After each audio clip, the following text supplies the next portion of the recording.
สานราชรัฐทั่วทุกที่สร้างสรรค์ความสามัคคีผูกมิตรไมตรีทางชาติทั่วไป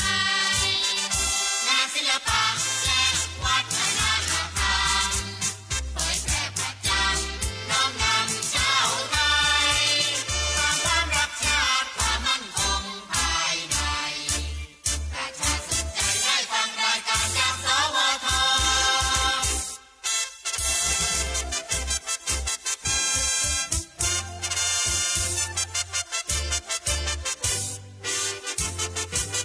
สถานีวิทยุกระจายเสียงแห่งประเทศไทยทำงานมั่นใจในด้านข่าวสารให้ความรู้ทั่วทุกด้านให้ความสำราญบันเทิงรื่นรมใจเผยแพร่ผลงานรัฐบาลด้วยราชการทั้งไกลและไกลสร้างสรรค์ระบอบประชาธิปไตยให้ชาวไทยเข้าใจอันดีเทิดทูนชาติศาสนาพระมหากษัตริย์ประสานราชรัฐทั่วทุกที่สร้างสรรค์ความสามัคคีผูกมิตรไมตรีทางชาติทั่วไปงานศิลปะและวัฒนธรรมเผยแพร่ประจำน้อมนำชาวไทยความรักชาติความมั่นคงภายในประชาสนใจได้ฟังรายการจากสวท.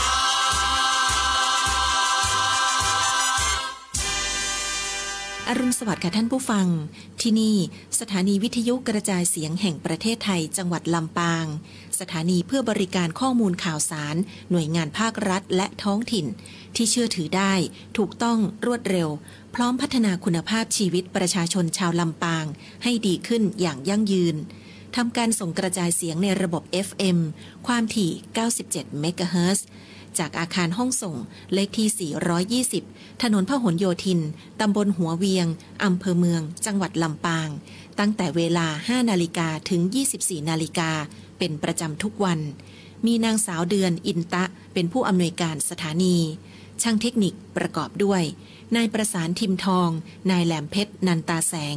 นายภูพิงพงศิริแสน และว่าที่ร้อยตรีอาทิตย์วรรณวารีสำหรับผู้ประกาศประกอบด้วย นางกาญจนาอินทานายบรรหารสุยะ นางอัชราพรปวงจันทร์และนางสาวชุติการเหล่าชัยค่ะ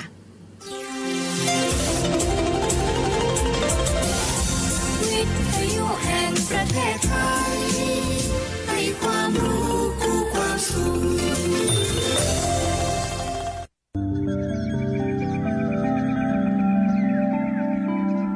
สถานีวิทยุกระจายเสียงแห่งประเทศไทยจังหวัดลำปาง FM 97 เมกะ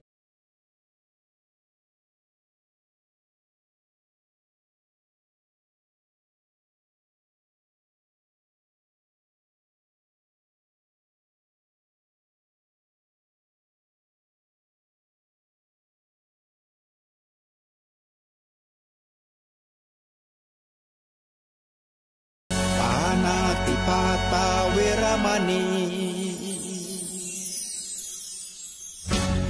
อธินาทานาเวรมณีกาเมมุสาสุราเม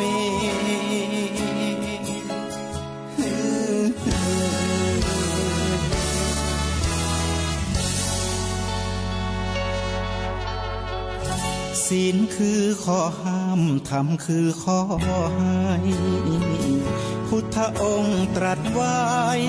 ชี้ทางใจให้ภาคเพียรเบญจศีล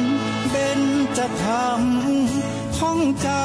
ำสมัยเราเป็นนักเรียนธรรมะ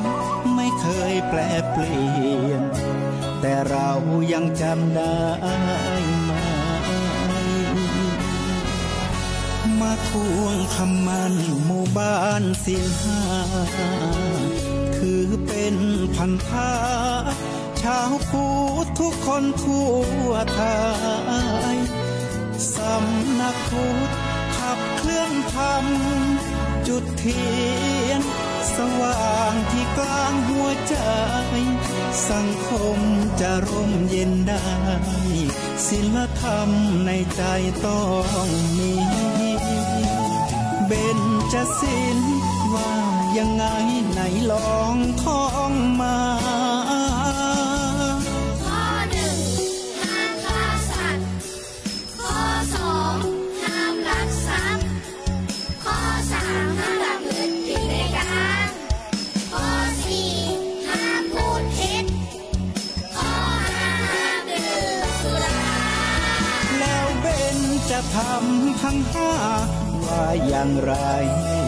ไหนบอกชัดๆอีกทีข้อ1เมตตากรุณาข้อ2สัมมาอาชีพข้อ3กามสังวรข้อ4ห้ามพูดเท็จข้อ5ดื่มสุรา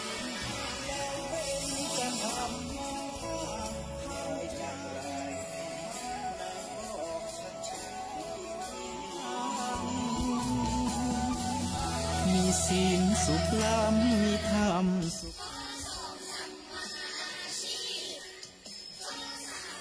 ช่วยกันใส่ใจจริงจังยุคสมัยสื่อออนไลน์ทั้งโท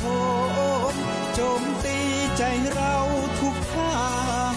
มีศีลรุ่งแสงทองส่องขอบฟ้ารับธรรมะนำชีวาให้ผ่องใสชโลมจิตที่มัวหมองให้ผ่อนคลายสุขใจกายไม่เสื่อมคลายในร่มธรรมขอถวายความนอบน้อมต่อองค์พระรัตนตรัยอันมีพระพุทธเจ้าพระธรรมเจ้าและพระสังฆเจ้าขอถวายความเคารพมายังพระมหาเถระพระเถรานุเถระครูบาอาจารย์เจ้าทุกตนทุกองค์ขอเจริญพรมายังพุทธศาสนิกชนคนดีมีศีลมีธรรมทุกผู้ทุกท่านเจ้าวันนี้ก็ขอนำท่านผู้ฟังทุกท่านเข้าสู่รายการธรรมะยามเช้าจากคลื่นสถานีวิทยุกรมประชาสัมพันธ์จังหวัดลำปางสวท FM 97.0 เมกะเฮิรตซ์ก็รายการธรรมะยามเช้าวันนี้ก็พบกับอาตมาภาพพระครูสิริธรรมบัณฑิตอาจารย์ประจำวิทยาลัยสงฆ์นครลำปางมหาวิทยาลัยมหาจุฬาลงกรณราชวิทยาลัยเจ้าอาวาสวัดมิ่งเมืองมูลตำบลพิชัยอำเภอเมืองจังหวัดลำปางเราก็มาพบมาปะกันทุกวันเสาร์ในเวลา 5:00 ถึง 6:00 น.เจ้าใน1 ชั่วโมงฟังรายการธรรมะยามเจ้าซึ่งก่อนเจ้าวันนี้ก็ตรงกับเจ้าของวันเสาร์ที่23 เดือนสิงหาคมพุทธศักราช 2568 ซึ่งก็เป็นวันพระวันศีลใหญ่ตรงกับวันแรม14 ค่ำซึ่งก็เป็นเจ้าแห่งวันพระรุ่งอรุณตื่นขึ้นมาเราท่านทั้งหลายก็ได้มาฟังวิทยุได้มาฟังธรรมะก็ถือว่าเป็นเจ้าแห่งความสุขแห่งความเบิกบานใจเป็นเจ้าที่กำลังเงียบสงบเหมาะแก่การฟังธรรม ในช่วงเวลาที่ทุกสิ่งทั้งหลายสรรพสิ่งทั้งหลายบ่ว่าจะเป็นคนบ่ว่าจะเป็นสัตว์ทั้งหลายก็กำลังทยอยตื่นจากการหลับนอนจิตใจของเขาก็มีความโปร่งเบาสบายเหมาะแก่การฟังธรรมเหมาะแก่การฟังธรรมก็ต้องขออนุโมทนากับคลื่นสถานีวิทยุกรมประชาสัมพันธ์ที่เปิดได้จัดรายการธรรมะยามเช้ากับสถาท่านผู้ฟังทั้งหลายก็ต้องอนุโมทนากับท่านผู้อำนวยการสถานีพร้อมทั้งเจ้าหน้าที่ที่คอยประสานจัดเอาเสียงของอาตมาภาพนั้นเข้ามาสู่สถานีและก็ไปสู่ท่านผู้ฟังที่อยู่ทางบ้านทางจองเมื่อเสาร์ที่แล้วนั้นก็ขอสุมาอภัยบ่ได้เข้ารายการก็ตั้งใจ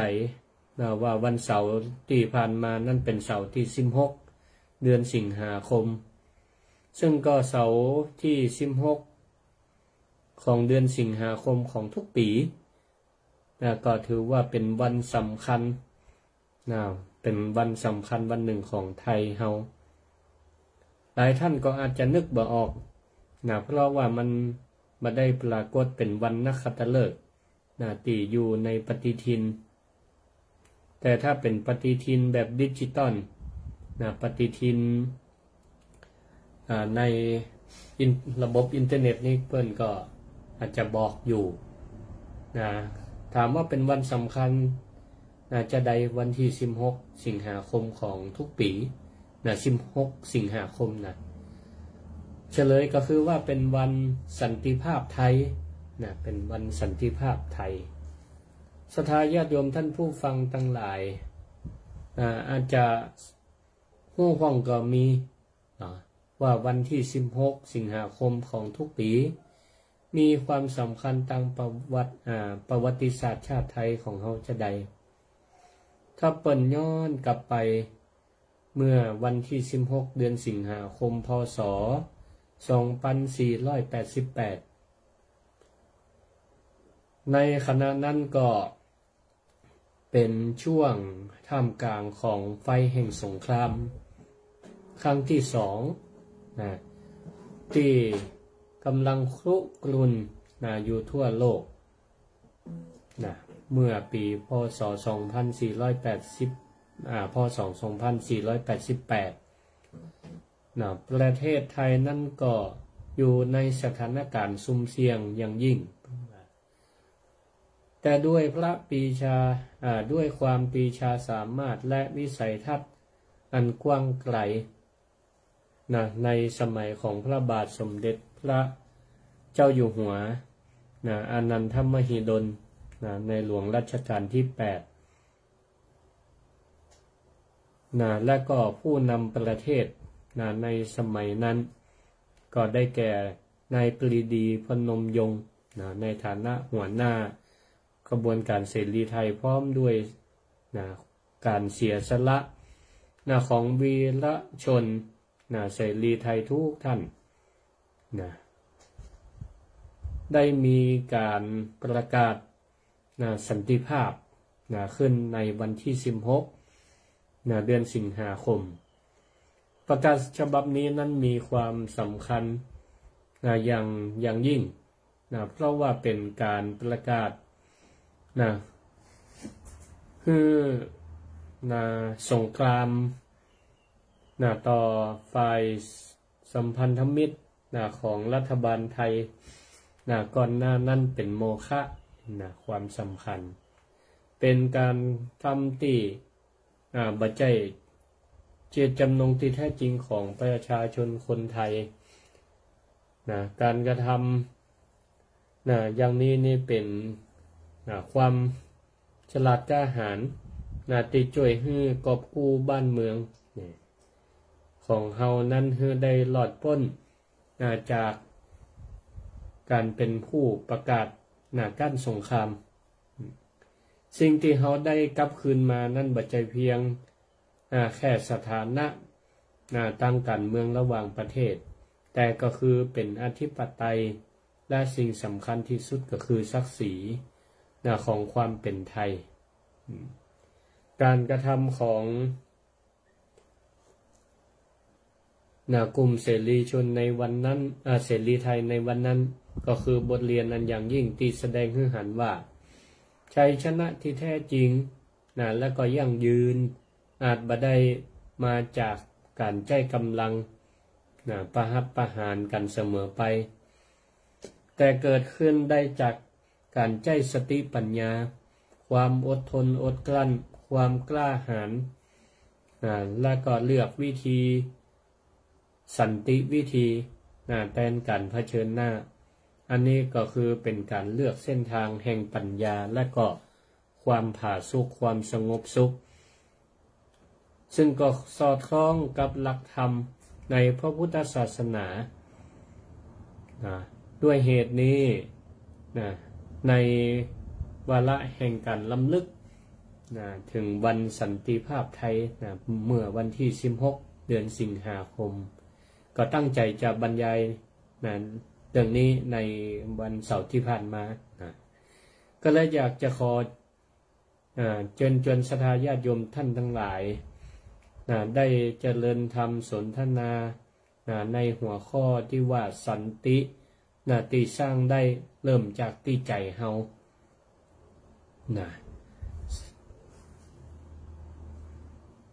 ก็การฟังธรรมะในเจ้านี้ก็ถือว่าเป็นการจุดประทีปแห่งปัญญาและก็ความสงบให้สว่างขึ้นในใจของทุกผู้ทุกท่านเพื่อที่เขาจะได้ร่วมกันสืบสารเจตนารมณ์แห่งสันติภาพของบรรพบุรุษไทย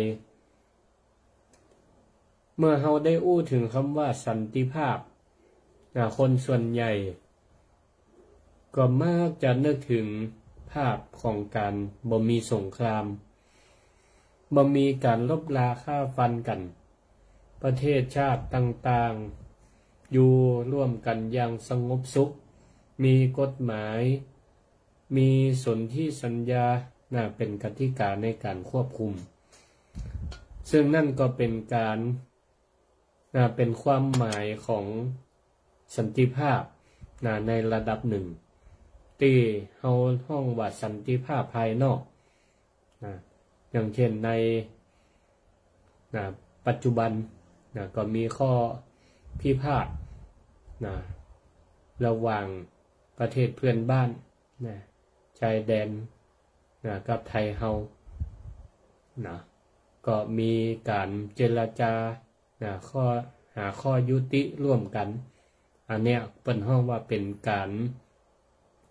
สร้างสันติภาพภายนอกแต่ศรัทธาญาติโยมท่านสาธุชนทั้งหลายเราก็ลองพิจารณาว่าสันติภาพภายนอกนั้นมั่นคงยั่งยืนแต่ก็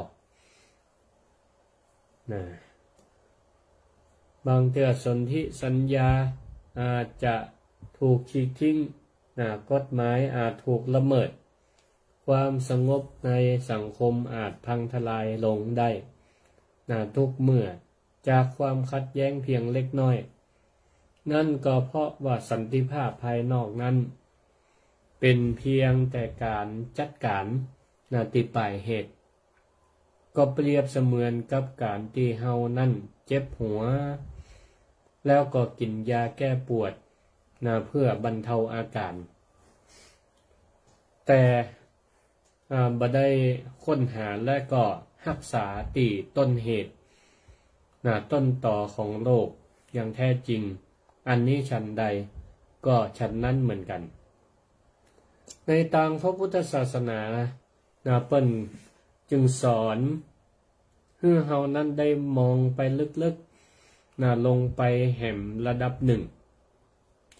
สู่สิ่งที่เรียกว่าสันติภาพภายในสันติภาพภายในนี้ บ่ได้ขึ้นอยู่กับสถานการณ์ภายนอกแต่ว่าเป็นสภาวะของจิตใจที่มีความสงบมีความสงบเย็นปราศจากความเร่าร้อน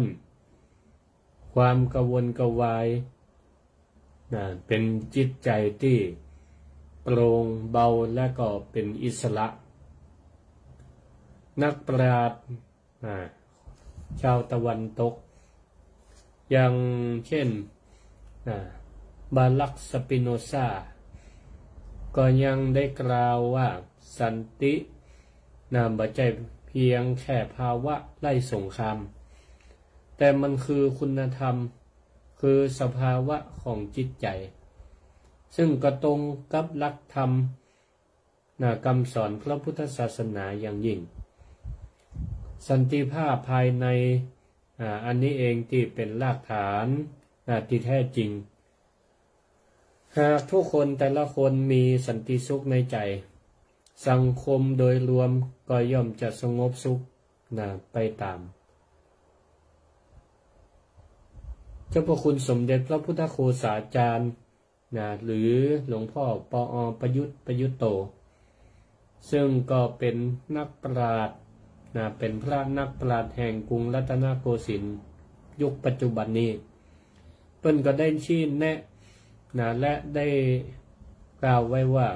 การที่จะสถาปนาสันติภาพ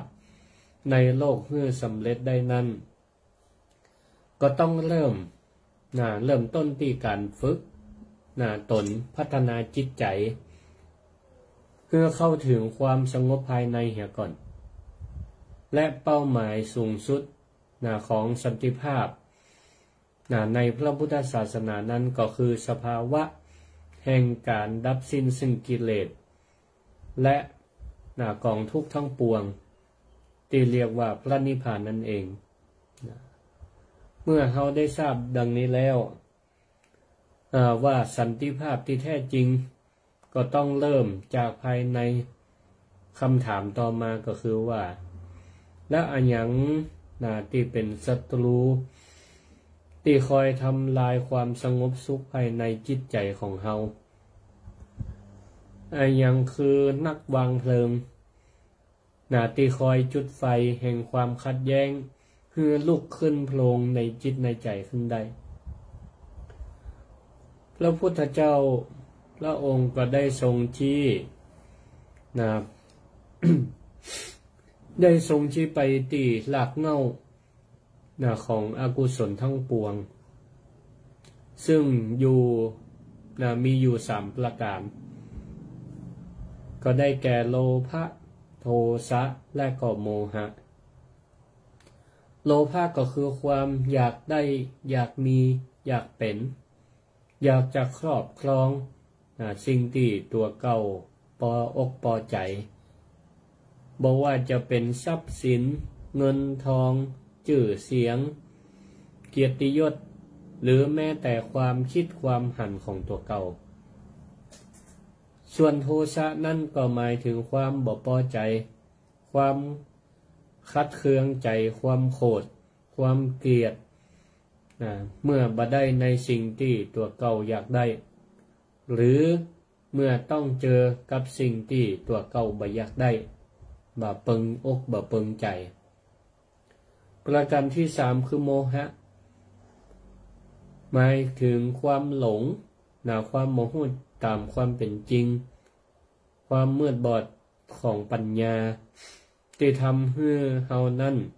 เกิดความยึดมั่นถือมั่นว่าอันนี้เป็นของเราอันนี้คือตัวเราอันนี้คือของเราถ้าหลวงพ่อพุทธทาสเปิ่นก็ใจกรรมดั้งเดิมว่านี่คือตัวกูของกูความคิดว่าของตัวนั่นถูกเสมอความคิดของคนอื่นนั่นผิดตลอดอย่างนี้เป็นต้นกิเลสทั้ง3ตัวนี้แหละที่เป็นเชื้อเพลิงเป็นเชื้อเพลิงชั้นดีของสงครามทุกระดับ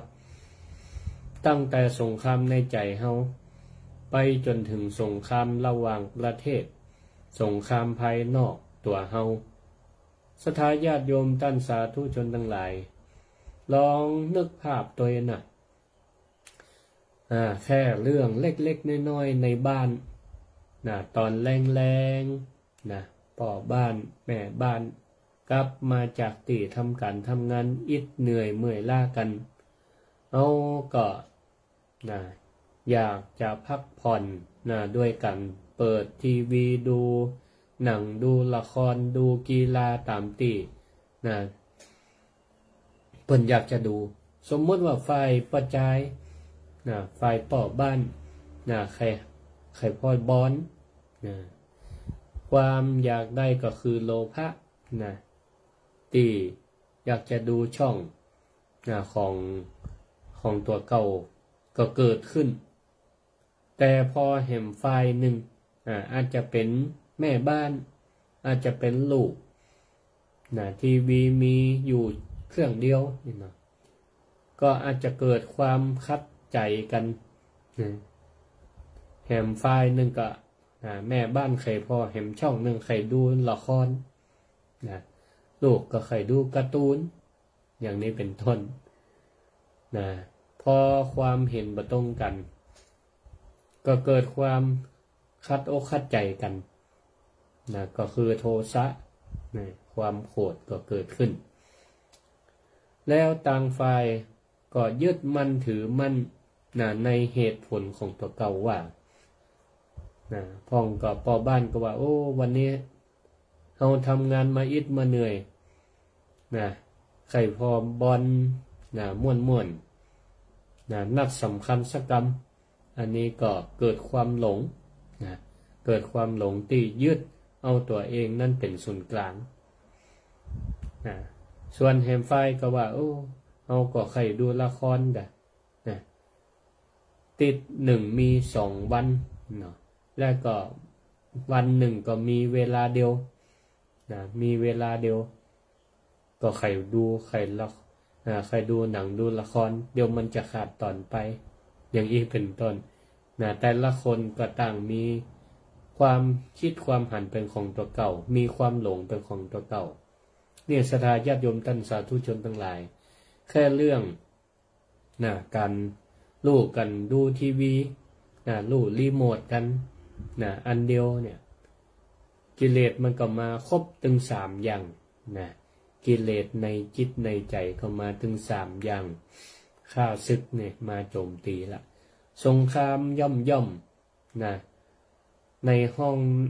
ในห้องนอนห้องนั่งเล่นนั่นก็เกิดขึ้นได้ทันทีได้เมื่อเฮาฮู้จักหน้าที่ฮู้จักฮู้จักหน้าฮู้จักตาของศัตรูที่เข้ามาก่อกวนในจิตในใจเฮาแล้วพระพุทธองค์เพิ่นก็ทรงมอบยาวิเศษคือเป็นธรรมโอสถที่มีฤทธิ์ในการดับพิษร้ายของกิเลสเหล่านี้ไว้คือเฮาซึ่งก็คือหลักธรรมที่ชื่อว่าพรหมวิหารธรรมทั้ง4หรือธรรมะอันเป็นเครื่องอยู่ของพระพรหมเป็นคุณธรรมที่ประเสริฐมีอยู่4ข้อ4ประการที่จะเปลี่ยนจิตเปลี่ยนใจที่มันฮ้อนมันฮ้อนเพื่อกลายเป็นที่เย็นที่เย็นที่สงบลงได้อาตมาก็อยากจะให้ท่านทั้งหลายได้ลองนึกภาพว่าในตอนนี้ในความคิดของเฮาเนี่ยในมโนภาพของเฮานี่มี2ช่องภาพช่องทางซ้ายมือนั่นก็คือศัตรูที่มันมาก่อกวนก่อสงครามในจิตในใจเฮาส่วนช่องขวามือนั่นก็เป็นธรรมโอสถก็คือยาพิษที่เอาไว้แก้ที่เอาไว้แก้ซ้ายคือศัตรูขวาคือยาแก้ประการที่1ศัตรูตัวแรกก็คือโทสะอยู่ฝั่งซ้ายความโกรธความเกลียดความคิดประทุษร้ายส่วนยาแก้ ฝั่งขวาก็คือเมตตาเมตตาก็คือความฮักความปรารถนาดีต่อกันอยากจะให้เห็นฝ่ายหนึ่งนั้นมีความสุขเป็นความฮักที่บริสุทธิ์ปราศจากความใคร่เป็นความฮักที่ปราศจากความใคร่เป็นยาที่ใจถอนพิษความโกรธได้โดยตรงส่วนศัตรูข้อที่สองตัวที่สองก็คือโลภะนั่นก็หมายถึงความอยากได้อยากมีอยากเป็นความหันแก่ตัวความอิจฉาริษยากันอยู่ฝั่งซ้ายฝั่งขวาก็คือยาแก้ก็ได้แก่ความกรุณาและก็มุทิตาเอาทำสองข้อนี้มาเป็นยาแก้กรุณาก็คือความเอ็นดูสงสารอยากจะช่วยให้คนอื่นนั้นพ้นจากความทุกข์ความเจ็บตั้งกายและใจเป็นการแสดงออกของความเมตตาเมื่อหันคนอื่นเดือดร้อนแล้วก็กรุณาช่วยให้เปิ้นนั้นลดความทุกข์นั้นได้ก็ถือว่าเป็นช่วยการลดความหันแก่ตัวของเฮาลงได้ส่วนมุทิตาก็คือความพลอยยินดีเมื่อหันคนอื่นได้ดีมีความสุขหรือประสบความสำเร็จถือว่าเป็นยากำจัดความอิจฉาริษยาได้อย่างชะงักยกตัวอย่างเช่นเฮาตื่นเช้ามาเดี๋ยวนี้ก็ถือว่าเป็นส่วนแห่งกิจวัตรของหลายๆคนตื่นเช้ามาก็มาตันอย่างเตื้อก็กว่าโทรศัพท์มือถือมาเปิดพอใน Facebook ไลน์ของตัวเก่าก็ดีตั้งข้อความตั้งไลน์อย่างก็ดีในกลุ่มก็ดีบางเตื้อหันเปื้อนลงแสดงโพสต์ของเปิ้นแล้วมาปรากฏในของเฮาเปิ้นอาจจะโพสต์ถึงความสำเร็จหรือกิจกรรมหน้าที่การงานกิจกรรมในชีวิตประจำวันของเปิ้นอย่างใดอย่างหนึ่งพอมาปรากฏต่อหน้าเฮาอ่านเฮาหันแล้วสิ่งที่เฮาควรทำคืออะไรอย่างถ้าเฮาบ่ได้มีการตั้งรับดีๆนี่ก็ศัตรูฝ่ายทางซ้ายก็คือความอิจฉาริษยาก็ดีความโกรธก็ดีอาจจะขึ้นมาในจิตในใจเฮาได้เพราะฉะนั้นเฮาก็ต้องรีบยาแก้พิษที่พระพุทธเจ้าได้ทรงประทานไว้ก็คือความเมตตาก็ดีความกรุณาก็ดีหรือมุทิตาถ้าเปิ้นมีการแสดงถึงกิจกรรมที่เปิ้นทำแล้วมีความสุขเฮาก็แสดงมุทิตากับเปิ้นไปโดยการกดถูกใจกดไลค์กดแชร์ไปด้วยความจริงใจอันนี้ก็ถือว่าเป็นการสร้างมิตรภาพอันดีสร้างความเมตตาให้เกิดขึ้นในจิตในใจของเฮาแล้วก็แสดงออกมาโดยมุทิตาความพลอยยินดีเมื่อคนอื่นประสบความสำเร็จนี่ก็เป็นการสร้างได้ง่ายศรัทธาญาติโยมทั้งหลายก็ลองฝึกพอเดี๋ยวนี้ทุกท่านนี่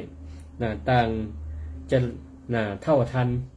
สื่อและเทคโนโลยีกันหมดก็ลองฝึกใจธรรมะเข้าไปประยุกต์เข้าไปตัวโกดไปเตะกดถูกใจหรือเปิ้นเจ็บไข้ได้ป่วยหรือว่าเปิ้นเป็นอะไรอย่างกล้าเฮาก็กดแสดงความห่วงใยหรือมีการแสดงความคิดเห็นก็แสดงความคิดเห็นในทางสร้างสรรค์เพื่อเป็นการให้กำลังใจของแหมฝ่ายหนึ่งเป็นเปื่อนเฮาเป็นญาติสนิทมิตรสหายให้เปิ้นได้เกิดความฟูใจได้ส่วน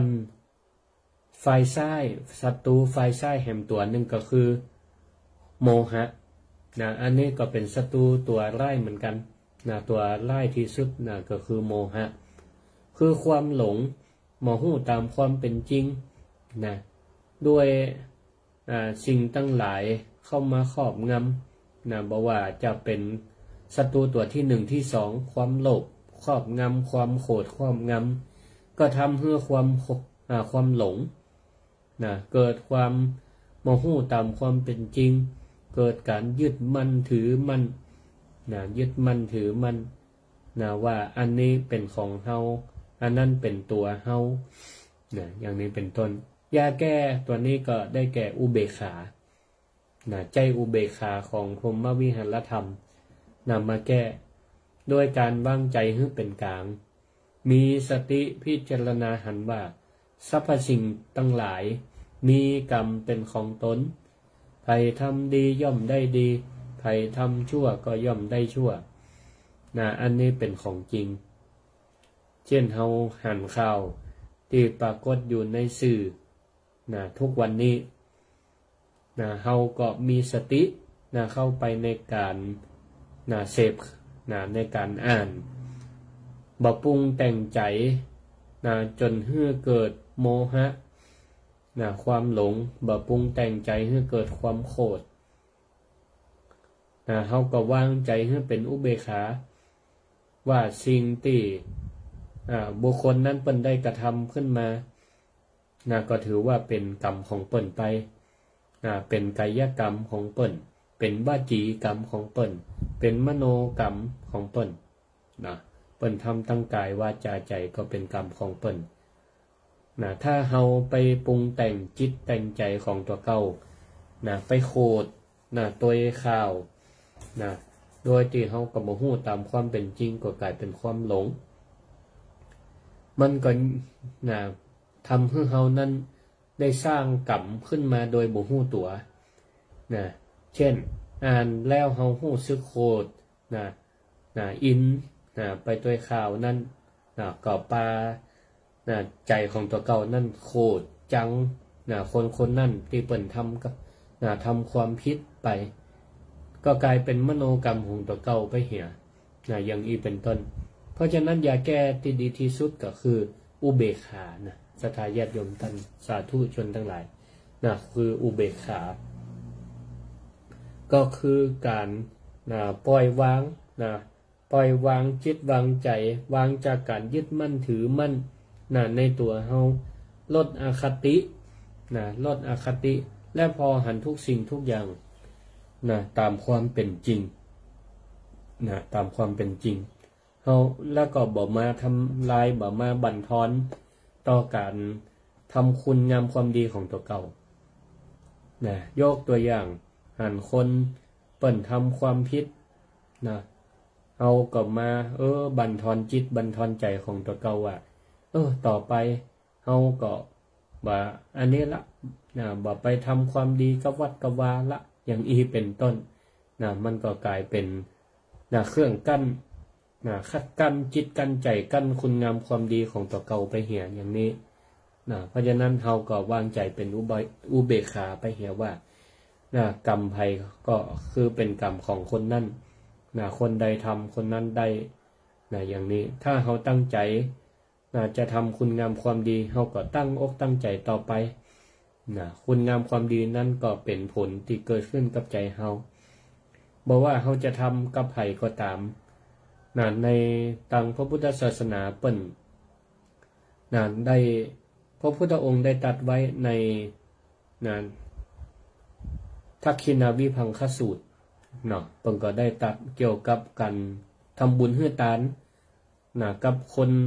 กับทรัพย์บอกว่าประเภทใดๆก็ตามทำบุญกับสัตว์เดรัจฉานที่บ่มีบุญบ่มีคุณกับเฮาก็ยังชื่อว่าได้บุญทำบุญกับคนทุศีลก็ยังชื่อว่าได้บุญเหมือนกันเพราะฉะนั้นเรื่องการทำบุญนั้นอยู่ที่เจตนาของผู้ให้ถ้าเฮาตั้งปุพพะเจตนาไว้ดีว่าทานสิ่งของ ของเฮาที่จะฮื้อกับสิ่งทั้งหลายเหล่านั้นบอกว่าคนฮับจะเป็นบุคคลแบบไหนประเภทไหนก็ตามคนดีก็ตามคนชั่วคนให้ก็ตามแต่ปุพพเจตนาของเฮานั้นตั้งใจไว้ดีกุศลหรือบุญก็คือความสุขก็เกิดขึ้นเฮาได้เพราะเฮาฮื้อในขณะที่ใจเฮานั้นเปี่ยมไปด้วยความสุขความสงบความสบายนี่ละศรัทธาญาติโยมทั้งหลายพรหมวิหารทั้งสี่บ่ใช่เป็นเพียงอารมณ์หรือความรู้สึกที่สวยหรูที่เกิดขึ้นมาลอยๆแต่ว่ามันเป็นการฝึกฝนเป็นการฝึกปฏิบัติที่เราต้องตั้งอกตั้งใจเจริญให้เกิดขึ้นอยู่ในใจเสมอพรหมวิหารธรรมที่เป็นเครื่องอยู่ของพระพรหมเพราะฉะนั้นภัยก็ตามที่เจริญพรหมวิหารธรรมทั้งสี่ก็คือเมตตากรุณามุทิตาอุเบกขาก็ชื่อว่าเฮาท่านทั้งหลายได้เข้าสู่การเป็นอยู่เหมือนดังพรหมเหมือนดังพรหมเพราะเฮานั้นได้ฝึกจิตตั้งมั่นอยู่ในธรรมทั้งสี่อันนี้ก็ถือว่าเป็นการสร้างจุดเริ่มต้นที่ดีที่ถูกต้องแล้วก็เกิดความมั่นคงเกิดความมั่นคงในการสร้างสันติภาพในใจของเฮาเพื่อที่จะหันภาพชัดๆขึ้นว่าสันติภาพนั้นจะถูกทำลายลงได้จะใดและจะถูกสร้างขึ้นมาใหม่ได้จะใดอาตมาภาพก็จะได้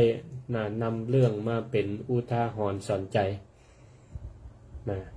อย่างเช่นเกี่ยวกับความแตกความสามัคคีในเมืองโกสัมพีในสมัยพุทธกาลอันนี้ก็น่าจะเคยเล่าอยู่ครั้งหนึ่งในรายการธรรมะยามเช้านี่แหละให้กับศรัทธาได้ฟังก็ขอนำมา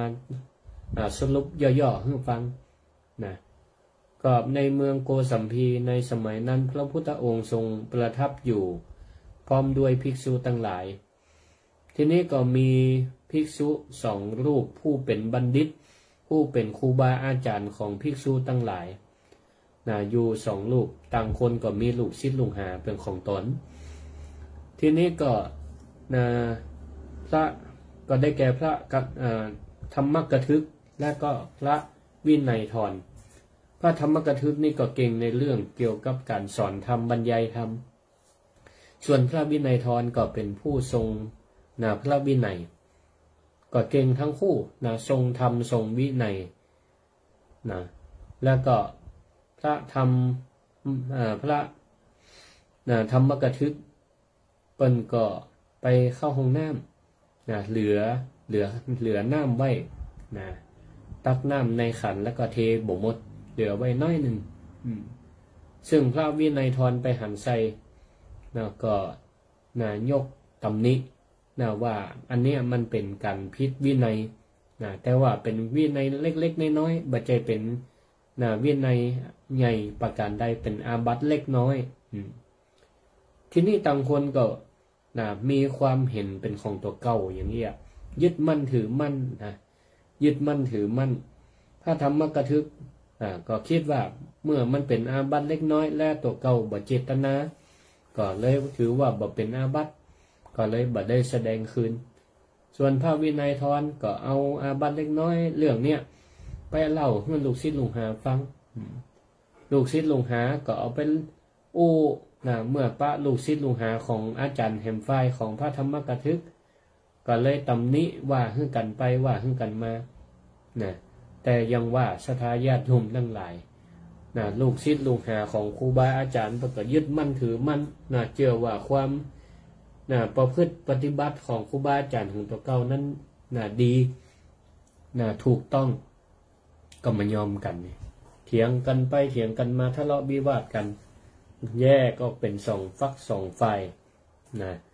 ความคิดเห็นก็แตกเป็นสองฝักสองฝ่ายตั้งแต่ฝ่ายสงฆ์ฝ่ายศรัทธาญาติโยม FC ก็แบ่งเป็นสองฝ่าย ของภัยของมันโพดไปแหวแผ่วหาเทวบุตรเทวดามันนะความคิดความหันแยกเป็นสองฝ่ายมีคนไปกราบทูลพระพุทธเจ้าพระพุทธเจ้าก็มาห้ามแล้วนะพระพุทธเจ้าก็มาห้ามก็บอกฟังนี่ด้วยโมหะนะและโทสะนะโมหะก็คือยึดมั่นถือมั่นในความคิดความหันตัวเก่าว่าตัวความหันของตัวเก่าถูกโทสะความโกรธบ่พอใจไฟตรงข้ามติ่มมาว่าจนบ่ฟังกรรมของพระพุทธเจ้านะพระพุทธเจ้าเปิ้นก็เกิดความละอาก็เลยเสด็จปลีกวิเวกหนีจากสงฆ์สองฝ่ายนั้นเข้าไปจำพรรษาอยู่ในป่าป่าเลไล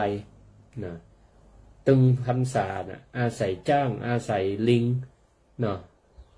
ได้คอยอุปถากดูแลพระพุทธองค์ลิงก็หาน้ำเพิ่งมาถวายจ้างปาลิไลยกะนี่ก็ฉลาดตัวพระพุทธเจ้าไปบิณฑบาตในหมู่บ้านคอยเอาบาตรอุ้มบาตรไปตัวปัตตินอนตีนั่งหาน้ำห้อนน้ำเย็นมาถวายหาน้ำห้อนน้ำเย็นมาถวายพระพุทธเจ้าเป็นสัตว์เดรัจฉานนี่นะนี่ศรัทธาญาติโยมท่านสาธุชนทั้งหลาย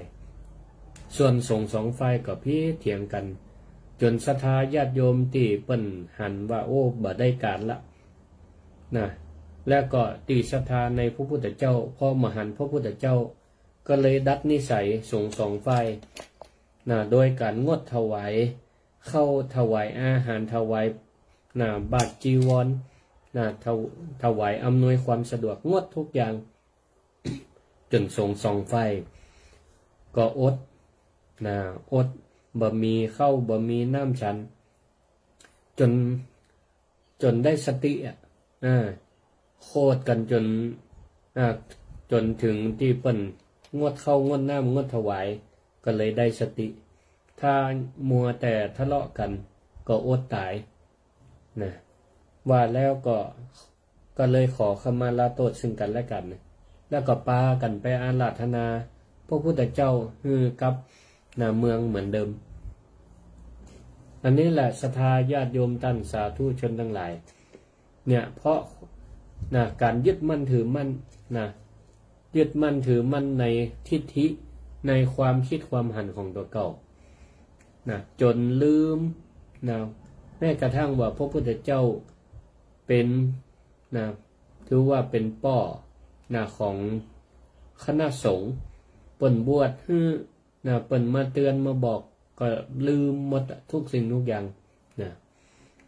อันนี้แหละศรัทธาญาติโยมทั้งหลายเพราะกำอู้เพราะกำอู้เสร็จแล้วก็เอามาปล่อยให้ศัตรูก็คือกิเลสความโลภความโกรธความหลงมาครอบงำจิตครอบงำใจของตัวเก่าก็เลยทำให้บดบังความเป็นจริงไปเนี่ยเรื่องนี้ศรัทธาญาติโยมทั้งหลายก็สอนให้เฮาได้ฮู้ได้หันว่าถ้าเฮาปล่อยให้กิเลสความโลภความโกรธความหลงมาครอบงำจิตของตัวเก่าก็จะทำให้ตัวเก่านั้นเกิดความยึดมั่นถือมั่นคิดว่าเรานั้นต้องถูกเสมอเรานั้นต้องถูกที่สุดอันนี้แหละสอนให้เฮาฮู้ว่ามานะความถือตนถือตัวทิฏฐิความยึดมั่นถือมั่นของตัวเก่านั้นบ่ยอมปล่อยยอมวางคิดว่าความหันความคิดของตัวเก่าถูกถูกปล่อยให้กิเลสเข้ามาโจมตีเขาก็บ่ได้ปกป้องจิตใจของตัวเก่าบ่ได้ใจรักบ่ได้เอายาธรรมะคือโอโสติพระพุทธเจ้าได้ประทานให้ก็คือพรหมวิหารธรรม เมตตากรุณามุทิตาอุเบกขาบ่ได้เอามาใจก็เลยทำให้จิตใจนั้นมืด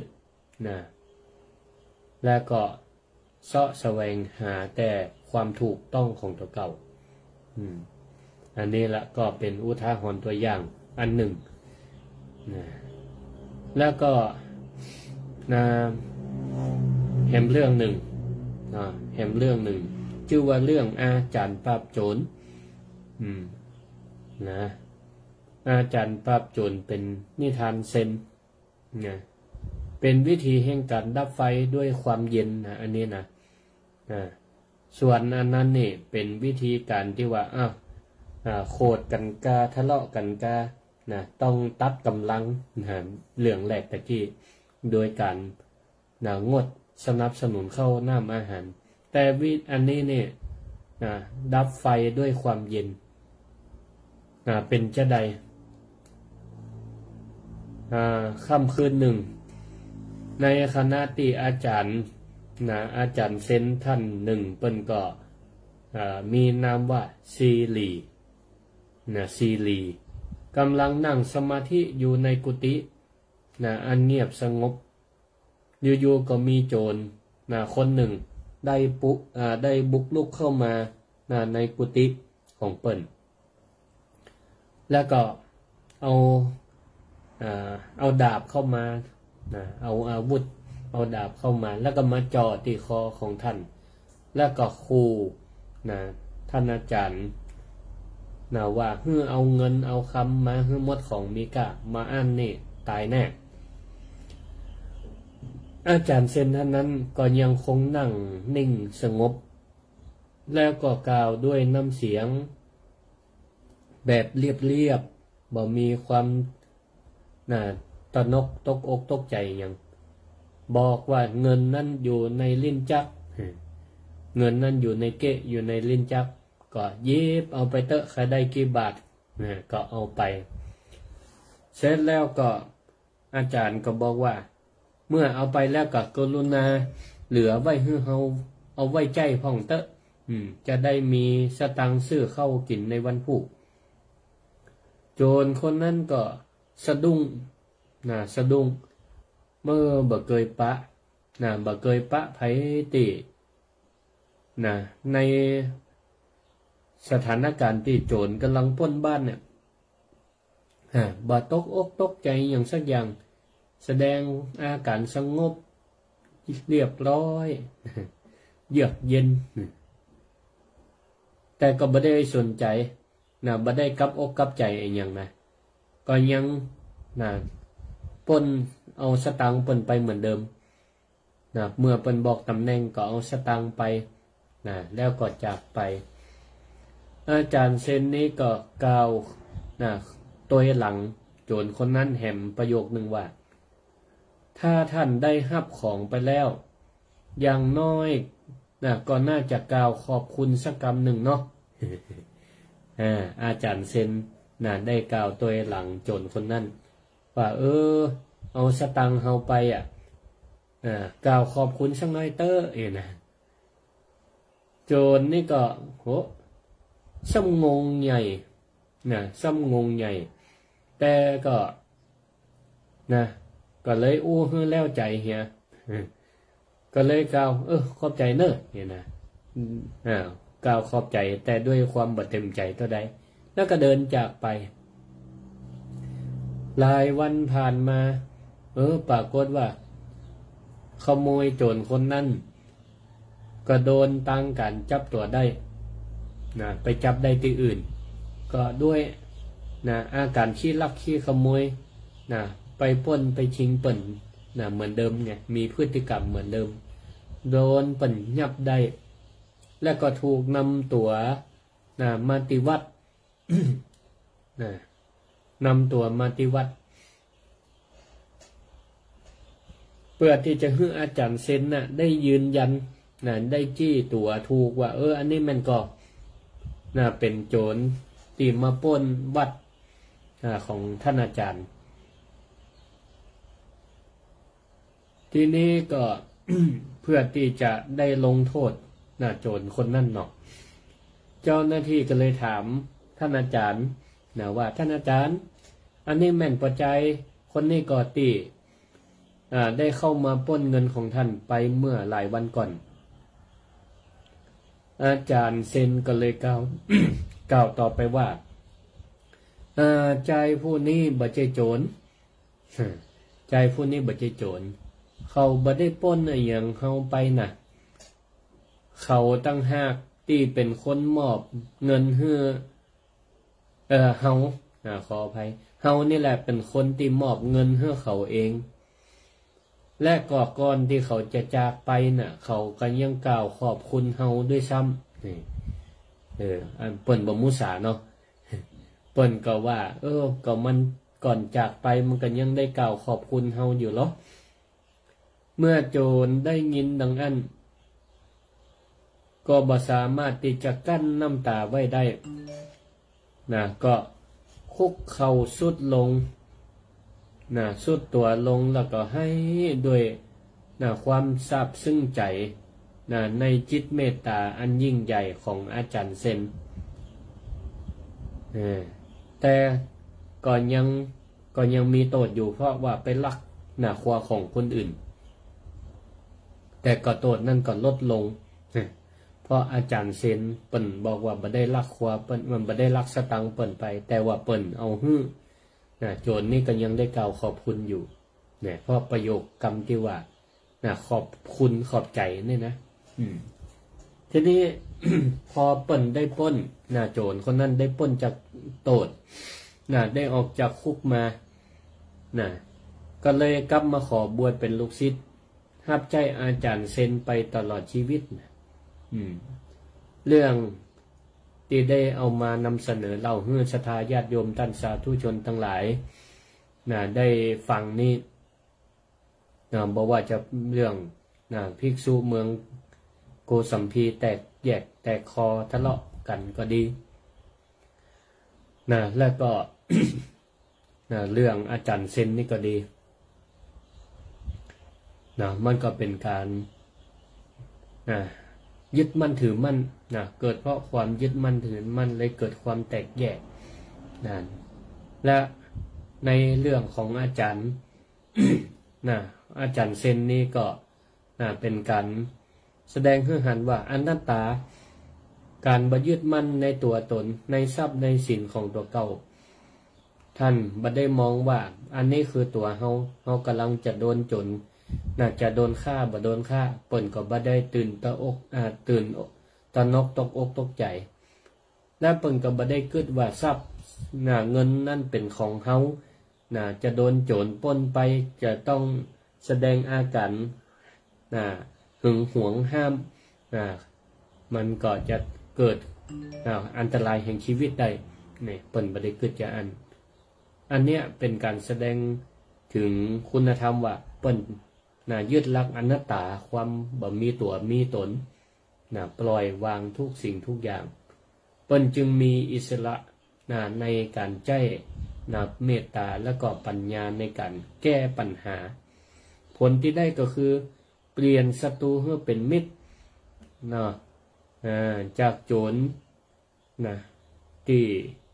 เอาสตังค์เปิ้นไปก็ทราบซึ่งว่าอาจารย์ท่านนี้บ่ถือโทษโคตรบ่เอาพิษเฮาไปบ่ปอยังบอกว่าเปิ้นได้เอาสตังค์ให้โจรยังได้กล่าวขอบคุณด้วยซ้ำไปนี่ศรัทธาญาติโยมทั้งหลายเมื่อเฮาได้หันอุทาหรณ์ตัวอย่างเรื่องที่เล่าไปแล้วก็แบบอย่างที่เป็นความดีความงามคำถามก็คือถ้าเฮาในฐานะ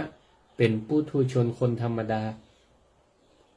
จะนำหลักการเหล่านี้มาสร้างเป็นสถาปัตยกรรมแห่งความปรองดองความสามัคคีในชีวิตประจำวันของเฮาได้จะใดพระพุทธองค์ประกาศได้วางรักษาลานิยธรรมไว้6ประการก็คือ1เมตตากายกรรมเมตตากายกรรมก็คือแสดงออกมาตั้งกายที่ประกอบด้วยความปรารถนาดีต่อกันเมตตาต่อกันโดยตั้งกายเอื้อเฟื้อเกื้อกูล มีอะไรอย่างก็ปันแบ่งปันกันมีงานก็ช่วยกันทำมีขนมก็ช่วยกันทานมีงานก็แบ่งกันทำอย่างนี้เป็นต้นเมตตาวจีกรรมข้อที่2เมตตาวจีกรรมก็คือการแสดงออก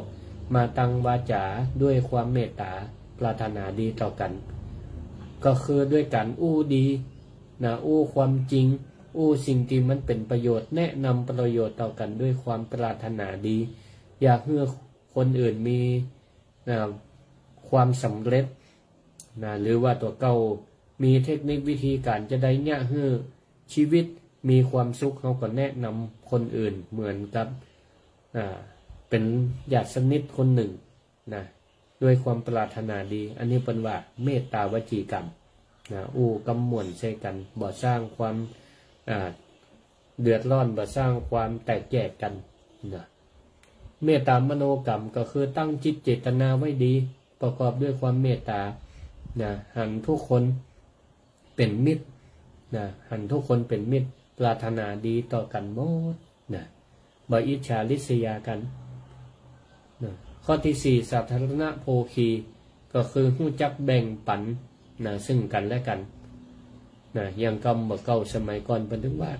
เป็นถึงว่าพริกมีบ้านเหนือเกลือมีบ้านใต้เฮาก็แบ่งกันกินกันใจบ่ต้องไปซื้อไปหาการแบ่งปันกันเนี่ย เวลาวันหนึ่งเฮาก็จะได้สิ่งเหล่านั้นตอบแทนมาเป็นมากทวีคูณแบ่งปันยื่นให้กันด้วยกันให้แบบเปล่าให้ฟรีบ่หวังสิ่งตอบแทนแต่วันหนึ่งนั่นคนผู้รับเปิ้นก็จะหันคุณงามความดีเปิ้นก็จะมีโอกาสก็ตอบแทนเฮาอย่างนี้ต่อมาก็คือศีลสามัญญตามีศีลเสมอกันเคารพและปฏิบัติตามกฎกติกาเฮาคนไทยบอกว่าจะคนอาชีพใดก็ตามชนชั้นใดก็ตามเฮาก็นับถือกฎหมายตัวบทกฎหมายอันเดียวกันเฮามีคุณธรรมจริยธรรมนับถือศาสนาใดก็ได้ก็ขอให้ปฏิบัติเป็นอันหนึ่งอันเดียวกันพร้อมที่จะปฏิบัติต่อกันด้วยความเสมอภาคเป็นห้องว่าศีลสมัญญตายังเท่าเทียมกันบ่เอาเปรียบซึ่งกันและกันแล้วก็ข้อสุดท้ายก็คือศีลทิฏฐิสัมมัญญตามีความหันเสมอกันการยอมรับฟังความคิดความหันของกันและกันก็เป็นตรงว่าบางความเห็นก็อาจจะเห็นต่างกันได้แต่บ่แตกแยกเห็นต่างกันได้แต่มีเหตุและผลและก็หาข้อสรุปที่มีความเห็นที่มันตรงกันได้ในหมู่คณะหันแก่ประโยชน์ของหมู่คณะนั่นเป็นสำคัญประโยชน์ของตัวเก่านั้นเป็นที่2ดังพระบรมราโชวาทของพระบาทสมเด็จพระเจ้าอยู่หัวรัชกาลที่10ของรัชกาลที่9ด้วยพระองค์ก็จึงบอกว่าคนเฮาเจ้าไทยนั้นขอให้เล็งหันถึงประโยชน์ส่วนรวมเป็นที่ตั้งประโยชน์ส่วนตนนั่นเป็นที่2ศรัทธาญาติโยมท่านทั้งหลายเฮาก็จะสังเกตหันว่าหลักธรรม6ประการนี้เป็นระบบที่สมบูรณ์3ข้อแรกนั่นก็คือเป็นการฝึกสันติภาพภายในใจของตัวเก่าก็คือเมตตากายกรรมวจีกรรมมโนกรรมเนี่ยเป็นการฝึกสันติภาพในใจเป็นพื้นฐานเฮียก่อนส่วน3ข้อหลังก็คือการสร้างสันติภาพภายนอกได้แก่การแบ่งปันของเฮาเพื่อกับคนอื่นการเคารพกติกาปฏิบัติตามกฎหมายหรือปฏิบัติตามศีลตามธรรมหรือมีความคิดความหันกับคนอื่นที่มันตรงกันมีเหตุมีผลมีเหตุมีผลอันเนี้ยเป็นสันติภาพภายนอก